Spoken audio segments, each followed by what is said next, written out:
What's going on over Early Sports? Back with another video, and in this video, I'm going to be talking about the New York Giants. I'm going to be doing my New York Giants 7-round mock draft. Of course, the NFL draft starting tonight. We are just 10 hours away, and it's going to be really exciting as we have a good idea of what the Giants are going to do with the third overall pick. But we'll be getting into it in this video. If you haven't already checked out my NFL mock, check that out. I did it a couple days ago. Full first round mock draft.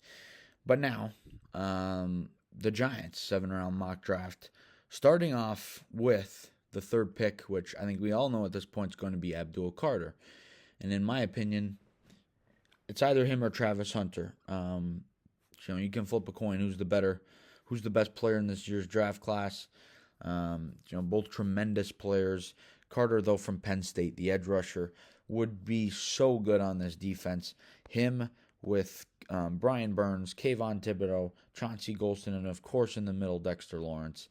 It would just be such a great addition to this team, and I think Abdul Carter just makes a ton of sense at 3, and I think at this point it's pretty obvious that's going to be the pick for the New York Giants.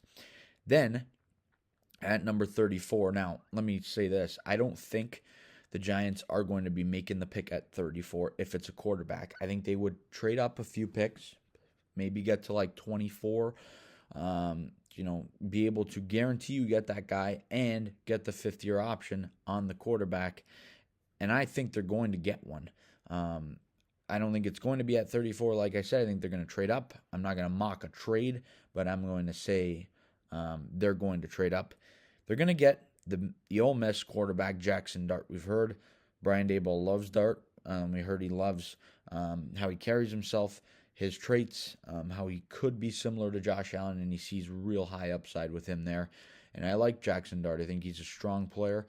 He's got a real good arm, and just be excited to see what he could be as a New York Giant. We, of course, know that we don't need to force a quarterback pick, but we don't have a franchise guy. So Jackson Dart could sit behind Jameis Winston, could sit behind Russell Wilson for a year or two, and sort of like the Packers did with Jordan Love, sit him behind Aaron Rodgers and obviously see what comes out of that.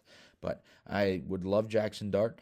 I think it makes a ton of sense. Now, in terms of the trade up, you can't trade too much. You don't want to be trading a future first. Absolutely not. If it costs you maybe a third round pick, all right, no problem. But I think that's ultimately what the Giants will do. Then at number 65, and I absolutely love this player. I love this pick. And apparently the Giants too, they brought him in for a few visits. The running back from the Ohio State, Quinshon Judkins. Judkins is one of my favorite players in this year's draft. I think he's just such a great player.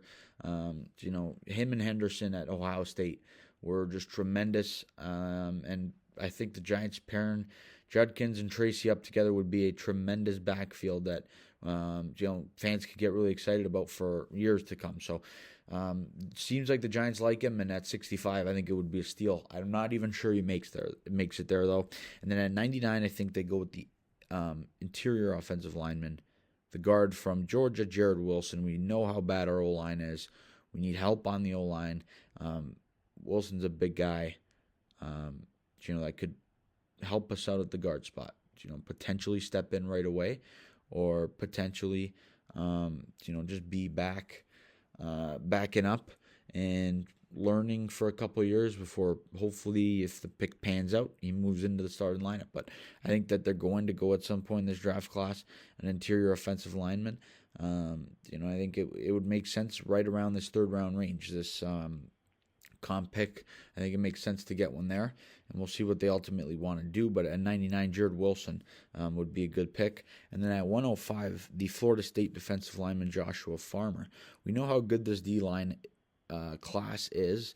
You can get a D lineman in the third round, and it's like a early second value in any other class. This is the strength of this year's draft class. It's the defensive line. I think there's a lot of guys, whether that be Darius Alexander, who I don't think even makes it to 65, is it Joshua Farmer? There's so many names, but Joshua Farmer from Florida State would be I think a great pick at 105.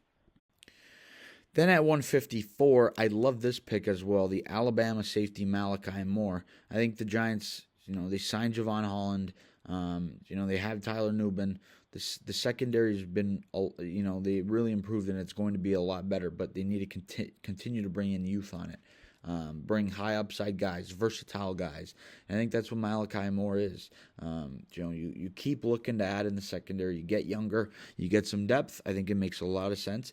And I think you got to try and get these guys from really good schools. They oftentimes pan out. And I think Alabama, the Alabama safety Malachi Moore would be a great addition to this Giants defense. Depth for that secondary, I think it would make a lot of sense. And then at 219, the linebacker from Penn State, Kobe King. You get you pair him up with Abdul Carter, a couple guys from that Penn State defense. I think it would be a pretty cool ad there. You get a couple guys that are familiar with each other. They play in the same. They're in the linebacking room. I think it would make sense. The Giants aren't fully set at linebacker. They're pretty good, but it doesn't seem like we're going to keep Isaiah Simmons. And Micah McFadden, Bobby Okereke are great, but you could use some depth. I think, late in this draft, I think we could look to add a linebacker. And then at 246, depth corner from Nebraska, Tommy Hill. I actually like this prospect. He's mocked in some drafts to go like in the 5th round, but in some he's mocked to go undrafted. So it's an interesting player. Who I think could make some sense for the Giants if he makes it to that 246 pick. But, guys, that is all I got in this video. You guys let me know down in the comment section your thoughts on this 7-round mock draft. Who do you think the Giants are going to take? Give me a little preview of what you think is going to happen. And it's going to be a fun night tonight, and hopefully we are all right, and Abdul Carter is a New York Giant at about 8:30 Eastern tonight. Let me know the good stuff down in the comment section. As always, please leave a like on the video. Subscribe to the channel if you guys new. See you guys on the next video. And as always, let's go Giants.